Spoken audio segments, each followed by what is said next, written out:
Stop scrolling Zillow for a second. The single most important hour of your home search isn't at an open house or scheduling home tours. It's the meeting you have before you ever see a single home. Welcome to the RE Real Estate Podcast, where we discuss buying and selling real estate in black and white. Here are your hosts, Ben Harang and Clint Galliano. Hello, everybody. Welcome to another episode of the RE Real Estate Podcast. I'm Ben Harang with my co-host, Clint Galliano. Clint, good afternoon. How you doing today, man? I'm doing wonderful, Ben. How you doing? I'm doing terrific. Looks like we have a string of weather that is nothing but sunshine and cool for the next 7 days. No rain in the forecast, so life is lovely. So nice. Yes, it is. So yes, nice. There's a brisk feel in the air. So tell us what we're talking about today, Clint. All right. So we're going to kind of revisit some territory that we covered at the very beginning of this podcast.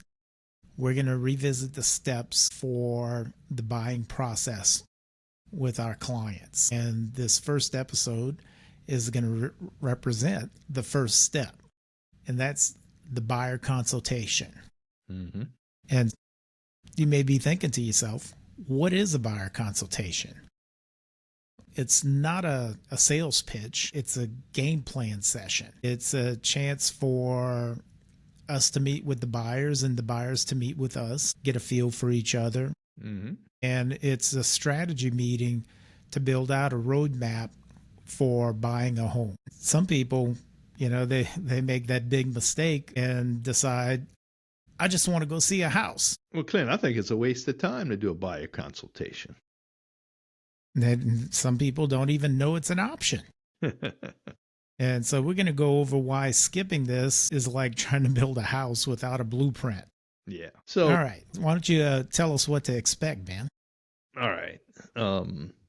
It isn't scary. It's practical. And here's typically what happens in a buyer consultation. We get into what your motives and goals are. Why you're moving? What's your timeline? Your must-haves versus nice-to-haves. We help you discover the difference between must-haves and nice-to-haves. You might need a 3-bedroom house. You might want a blue door, for example. The blue door is not a need. That can be changed. The 3 bedrooms is a need. It's difficult to change the number of bedrooms in a house. So we go through it. We extract from you, the buyer, what you're really looking for. We have the conversation, and we can zero in on your wants and needs on the market and not just go flying by the seat of our pants to go find a house. We whittle down all the noise, and we find 3, 4, 5 houses to go see, and we know what we're going to see. But before we go see a house, that's the how. Yeah, how do we get that? How do we make this happen? We get pre-qualified for a loan. There's a lot of pre-approvals, and I said pre-qualified. Pre-approvals are better. Pre-approvals and pre-qualifications. Pre-qualifications can be done in a matter of minutes, talking on the phone to somebody, to a lender. Pre-approvals requires you to send documentation into a lender, and all they need to do to finish the application for a loan is to plug in the sales price and the address. They have all the other documents they need, like bank statements and W-2s. So you're a lot further along in the process with a pre-qualification than you are with a pre-approval. And the difference and the nuances get lost on some people. But if you really want to get in the game to win, the difference between the pre-qualification and pre-approval is important to understand. You also need to know about the full cost of buying. It's not just the down payment. There are closing costs. There's inspections. There are appraisals that need to be paid. So if you're going to put 10% down on a house, you're going to need the 10% down payment plus the cost of the inspection, appraisal, the closing costs, recordation fees, insurance, prepaid insurance, just a litany of things that can add up to a significant amount of money sometimes. Also, when we talk to you, when you get pre-qualified, I tell people I don't like to stretch your budget. The budget is what you're comfortable with. There's a difference between what you can afford and what you want to spend on a house. What you can afford is what the bank will lend you, or what they can pre-qualify you for. What you're comfortable with might be half of that. And that's something for you and a significant other, if there's one, to make a determination on where you want to be. You might qualify for a $750,000 house, but you might want to top out at 400. So you're not what's referred to as house poor. There's some room. You still have some discretionary income. I'm a big advocate of not stretching out, or I should say running to the limits of your budget. Exactly. Because you never know when all of a sudden you may go a couple of weeks without getting paid, or, don't want to be living at the edge of that envelope. Right. You want a cushion in there. And we can still find a house in any price range. And it's up to you to determine that price range with us poking and prodding and asking questions on what you want. And it's our job as a buyer's agent to find the house that you want, that fits your needs, in the price range you're willing to spend. What typically happens is buyers are looking at houses outside of their price range and try to force themselves into the price range of the house. And that's doing things backwards. If you're serious, don't even look at houses not in your price range. Whittle it down to what fits your needs and make a run at the one you like the most.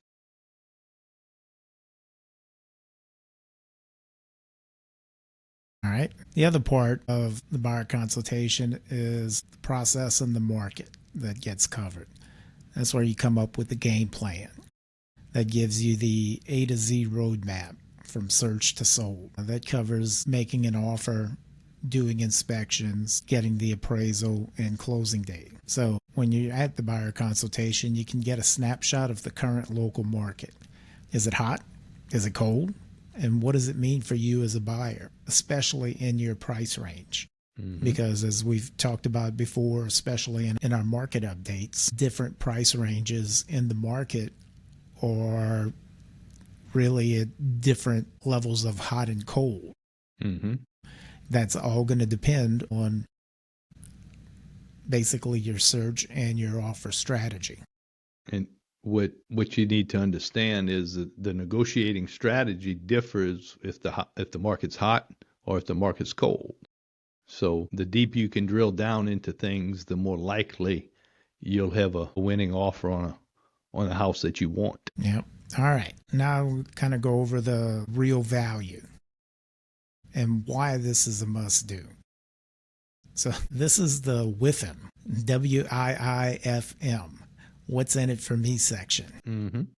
All right. So this is going to be a list of benefits for doing the buyer consultation. All right. Benefit 1, it saves you so much time. All right. So you don't have to sit there scrolling through Zillow. It's like, I don't like that house. I don't like that house. That one's kind of okay. You stop seeing homes that never would have worked anyways. You're only looking at qualified properties that fit your real goals and budgets. You get a competitive edge. In this market, you can't think about it. When you find the one, you're 100% ready to write a clean, strong offer that day. And the sellers and their agents take offers from a prep buyer more seriously.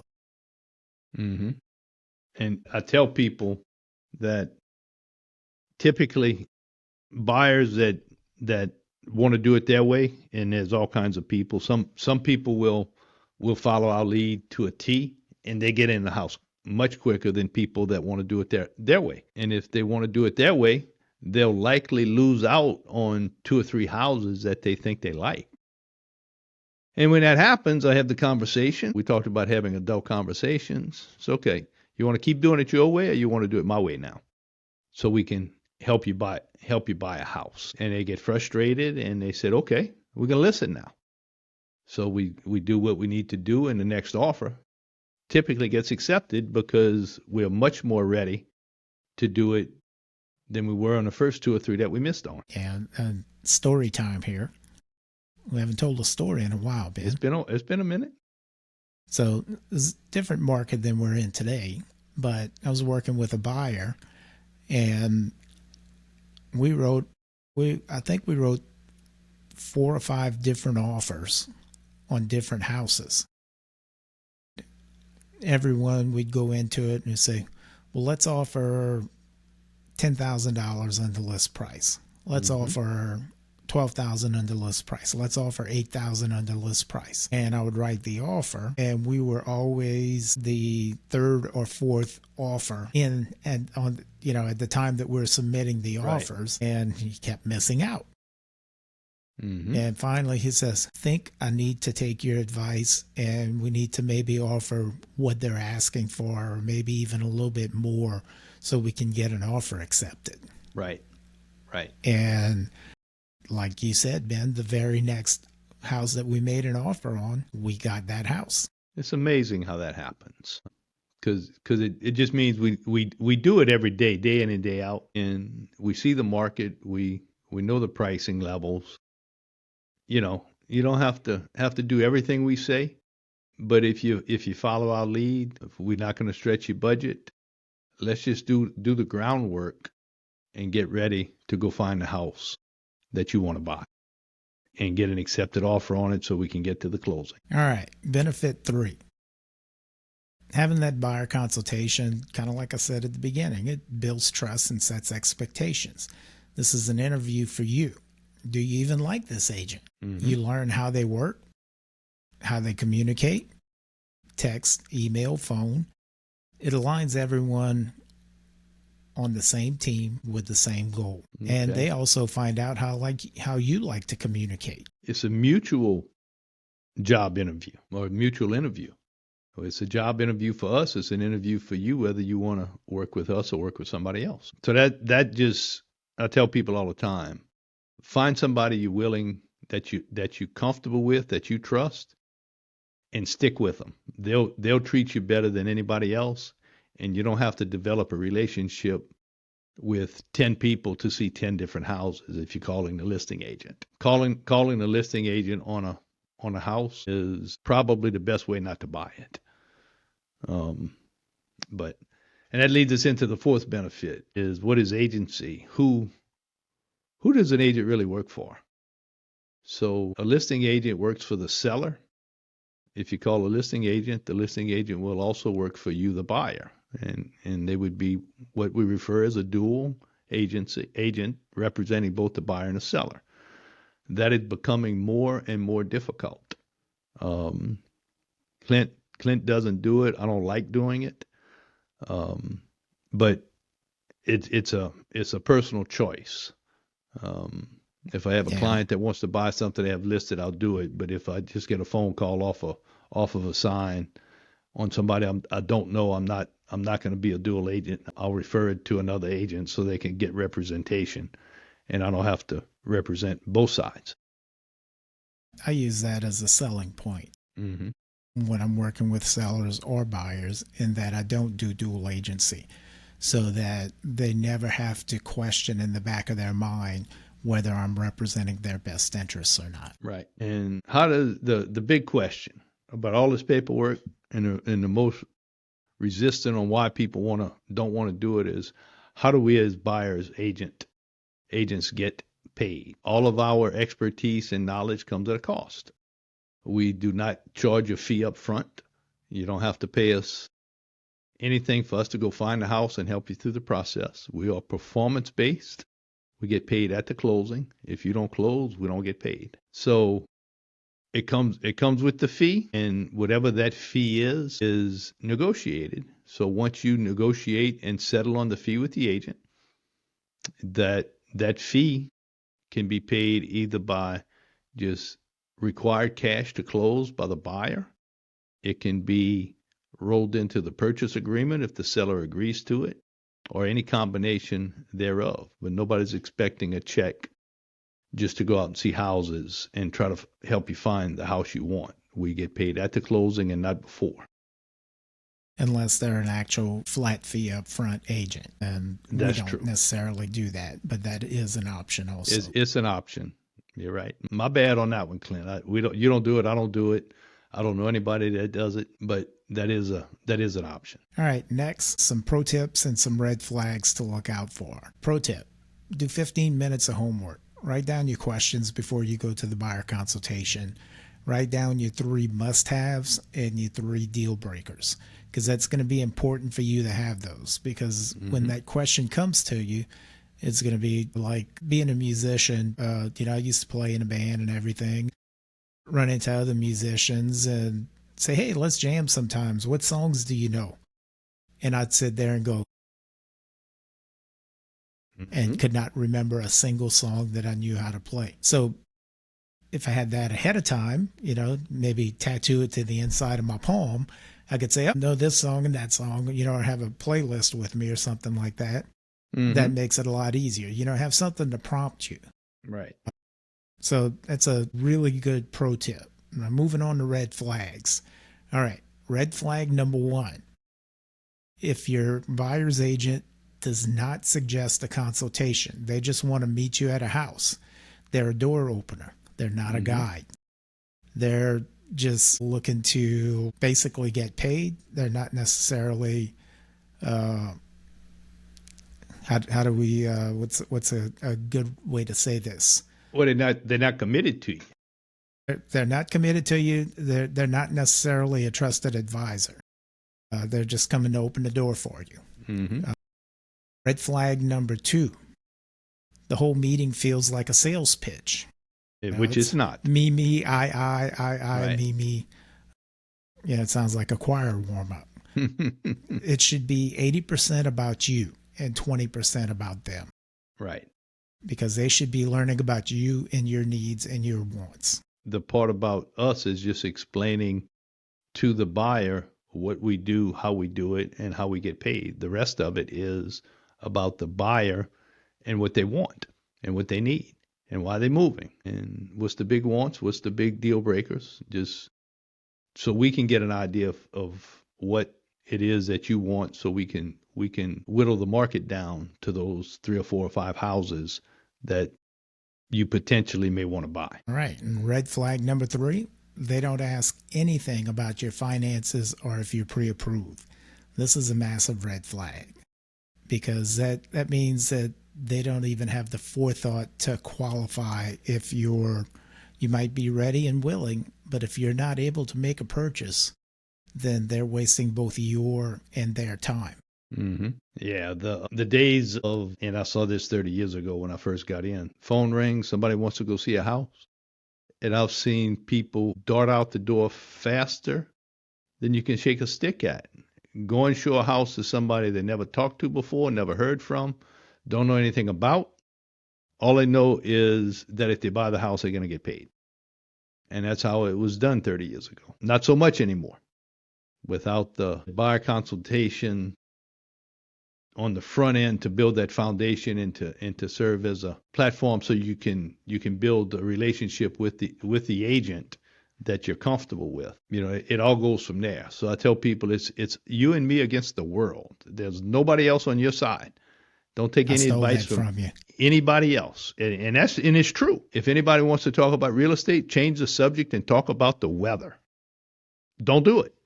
Because you got to get all kinds of advice from people that thought about getting a real estate license that think they know what they're doing, to people that bought a house 10 years ago, to people that bought a house 50 years ago and tell you the prices are crazy. Don't you even think about buying a house. Well, when they bought a house, their prices were crazy. So just block out all the noise, and literally it's you and me against the world. And that's the best way I can explain it.